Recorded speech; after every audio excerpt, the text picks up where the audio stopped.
think the entire discussion, right? So you're starting with discussions, and that's a very good step.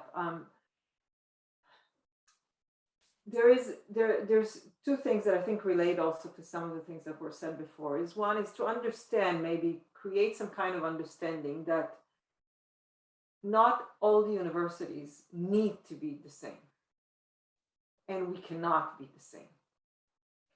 And models that work for one university will not work for others, right? So whatever works for Newcastle will not necessarily work for Stavanger, Norway.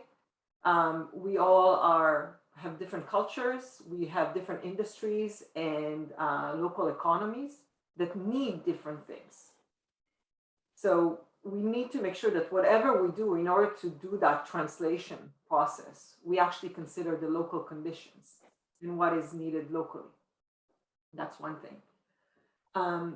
The second is the part about entrepreneurship, which I know Rafaela asked me to talk a little bit more about that. But the part that I'm worried a little bit is the notion that we as universities understand what entrepreneurship is, because we don't. We actually sit in a very nice and secure position. Most of us, if we're tenured for life, we can sit and twiddle our thumbs and do nothing. And that is a totally different idea than what entrepreneurs do every day.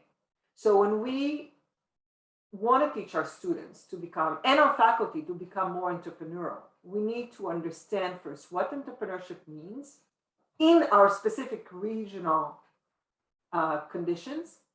And we need to bring that, we need to collaborate with the entire ecosystem of innovation in our region. And I'm a true believer that every region has the ability to create some kind of knowledge transfer from local universities.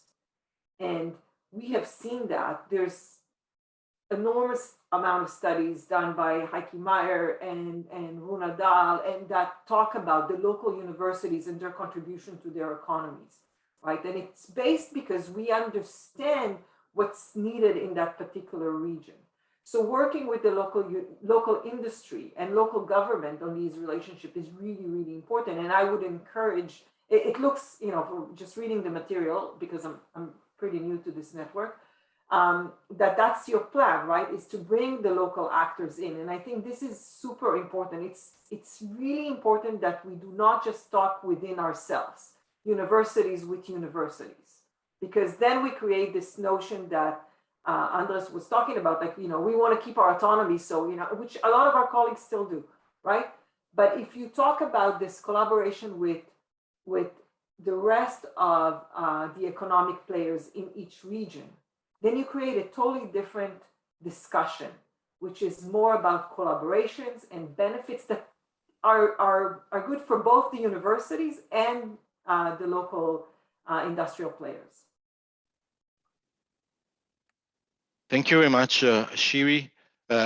Just to clarify, your point is very strong in the sense that ECOL is a network of universities and their stakeholders. This is the innovation.